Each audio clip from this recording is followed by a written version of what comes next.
Hello बच्चों, कैसे हो आप लोग। मैं सुमन मैम। बच्चों, आज हम लोग स्पर्श भाग 1 में आपका जो चैप्टर है, लास्ट चैप्टर काव्य में लास्ट चैप्टर है अरुण कमल, चैप्टर नंबर 15 अरुण कमल द्वारा लिखित है नए इलाके में और खुशबू रचते हाथ। तो बच्चों, आप लोगों का ये चैप्टर जो है नए इलाके में 2 पार्ट है, उसमें वो सीबीएसई की तरफ से कट कर दिया गया है। उसका दूसरा पार्ट जो है खुशबू रचते हैं हाथ, वो आज हम लोग पढ़ेंगे। तो खुशबू रचते हैं हाथ बच्चों, ये अरुण कमल द्वारा लिखा हुआ है। तो अरुण कमल के बारे में पहले हम थोड़ा सा जान लेते हैं। अरुण कमल का जन्म बिहार के रोहतास जिले के नासरीगंज में 15 फरवरी सन 1954 को हुआ था।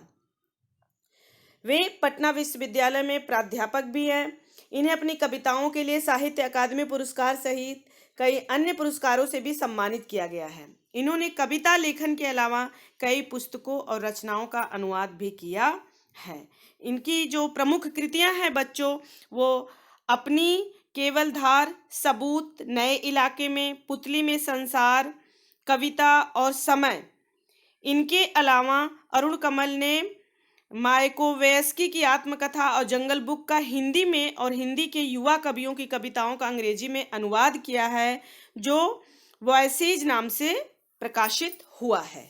ये है बच्चों उनका जीवन परिचय। तो अब हम देख लेते हैं पाठ को कि खुशबू रचते हैं हाथ। बच्चों, चैप्टर का जो टाइटल है उसको पढ़ने से ही पता चल जाता है कि ऐसे हाथ जो खुशबू का निर्माण करते हैं। रचना मतलब निर्माण करना, बनाना, ये उसका अर्थ है। तो उसको हम पहले उसका थोड़ा सा सारांश जान लेते हैं कि क्या है इसके बारे में। बच्चों, खुशबू रचते हैं हाथ कविता जो है वो सामाजिक विषमताओं को बेनकाब करती है कि इस समाज में कितनी विषमताएं हैं, लोगों के बीच में कितनी भिन्नता है, कितना फर्क है। यह किसकी और कैसी कारस्तानी है जो वर्ग समाज में सौंदर्य की सृष्टि कर रहा है और उसे खुशहाल बना रहा है। वही वर्ग अभाव में, गंदगी में जीवन बसर कर रहा है। बच्चों, ये कितनी बड़ी विडंबना है कि जो वर्ग इस समाज में लोगों को खुशहाली दे रहा है, अच्छा जीवन बिताने के लिए दे रहा है, वही वर्ग जो है गंदगी में जीवन बसर कर रहा है। लोगों के बीच में सुगंध बिखेरने वाले ये हाथ, अब देखिए जो टाइटल है आपकी, खुशबू रचते हैं हाथ। लोगों के जीवन में सुगंध बिखेरने वाले हाथ आज भयावह स्थितियों में अपना जीवन बिताने पर मजबूर हैं। क्या विडंबना है कि खुशबू रचने वाले ये हाथ दूर दराज के सबसे गंदे और बदबूदार इलाकों में जीवन बिता रहे हैं। स्वस्थ समाज के निर्माण में योगदान करने वाले ये लोग क्या इतने उपेक्षित हैं? अरुण कमल जी कहते हैं, उनका क्वेश्चन है कि क्या वे इतने उपेक्षित हैं? इतनी उनकी उपेक्षा होनी चाहिए, पर आखिर कब तक? उन्होंने कहा कि कब तक हम उनकी उपेक्षा करते रहेंगे और हम अपने समाज में बदलाव नहीं लाएंगे। तो बच्चों, ये है उसका सारांश। तो हम उसका अर्थ देख लेते हैं। कई गलियों के बीच, कई नालों के पार, कूड़े करकट के ढेरों के बाद, बदबू से फटते जाते इस टोले के अंदर खुशबू रचते हैं हाथ, खुशबू रचते हैं हाथ। बच्चों, इसका अर्थ जान लेते हैं पहले। नालों का, ऊपर से दूसरी लाइन, नाला आप जानते हैं, गंदे पानी का जो बहाव के लिए बनाया जाता है उसे नाला कहते हैं। कूड़ा करकट जो कचरा होता है बच्चों, और नीचे से तीसरी लाइन देखिए, टोले के अंदर। टोला का मतलब होता है बेटा छोटी बस्ती। तो अब लेखक कवि क्या कहना चाहता है आप देखिए। कवि के अनुसार जो है सुगंधित वस्तुओं का निर्माण करने वाले लोगों का जीवन बहुत निम्न स्तर का होता है। इसी के विषय में वो बात कर रहे हैं कि जो हाथ खुशबू फैलाने वाली अगरबत्तियों का निर्माण करते हैं, नीचे से देखिए, खुशबू रचते हैं हाथ, खुशबू रचते हैं हाथ, कि जो हाथ खुशबू फैलाने वाली अगरबत्तियों का निर्माण करते हैं वे स्वयं कैसी बदबूदार बस्तियों में रहते हैं। कई गलियों के बीच, कई गलियों के बीच, कई बस्तियों के बीच और कई नालों के पार, कई नालों को पार करने के बाद, कूड़े करकट के ढेरों के बाद और जहाँ पे कूड़ा करकट फेंका जाता है, गंदगी के ढेरों के आसपास बच्चों उन्हें रहना पड़ता है। और बदबू से फटते जाते इस टोले के अंदर जहाँ पे इतना कूड़ा कचरा फेंका जाता है, तो उनकी नाक बदबू के मारे फटने के लिए हो जाती है। ऐसा लगता है कि नाक अभी बदबू के कारण फट जाएगा। टोले के अंदर मतलब इस प्रकार के स्थान पे वे टोला बनाकर, टोला मतलब बेटा छोटे छोटे समूह, बस्ती बना करके ये लोग रहते हैं। जो हाथ, कैसी सोचने वाली बात है कि जो हाथ हमें खुशबू फैलाने वाली अगरबत्तियां, अगरबत्ती वो लोग बच्चों बनाते हैं, तो अगरबत्ती कैसे हम जाते हैं दुकान में खरीदने के लिए, तो बोलते हैं कि जिसमें सबसे अच्छी सुगंध आती है वो अगरबत्ती हमें चाहिए भगवान को खुश करने के लिए। पर आदमी ये नहीं सोचता है कि इस अगरबत्ती का निर्माण करने वाला कौन है। उसी अगरबत्ती को हम जला करके भगवान के सामने अपनी मनोकामना पूर्ण करने की बात करते हैं। कितनी बड़ी विडंबना है। और उसके बारे में नहीं सोचते हैं कि ऐसे लोग टोला बना बना करके, बस्ती बना करके ये लोग रहते हैं। तो उनकी विशेषता क्या है बच्चों?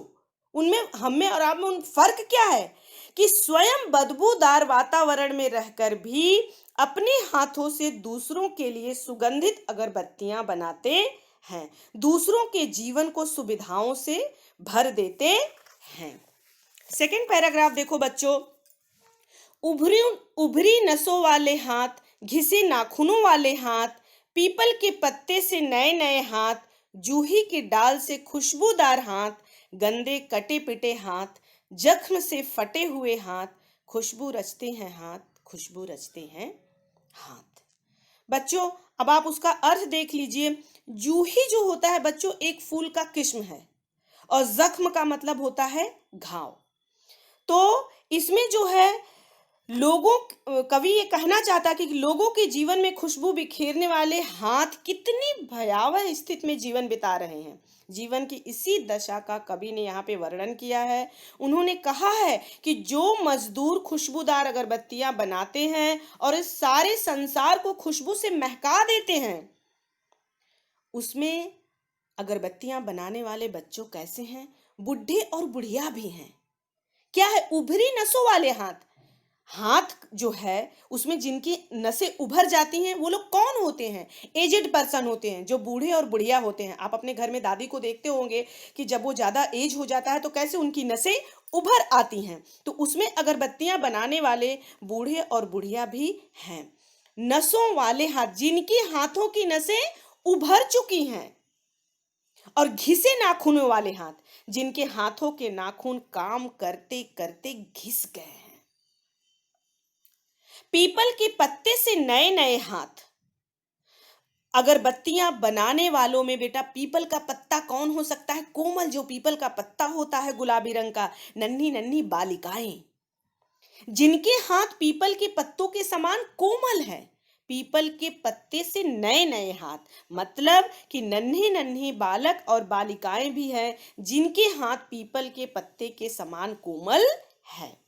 जूही की डाल से खुशबूदार हाथ, और उसमें उन अगरबत्तियों को बनाने वाले में वो नवयुवतियां भी हैं जिनके हाथों की मेहंदी अभी छूटी नहीं है और जिनके हाथ जूही का जो फूल होता है उस डाली के समान खुशबूदार है।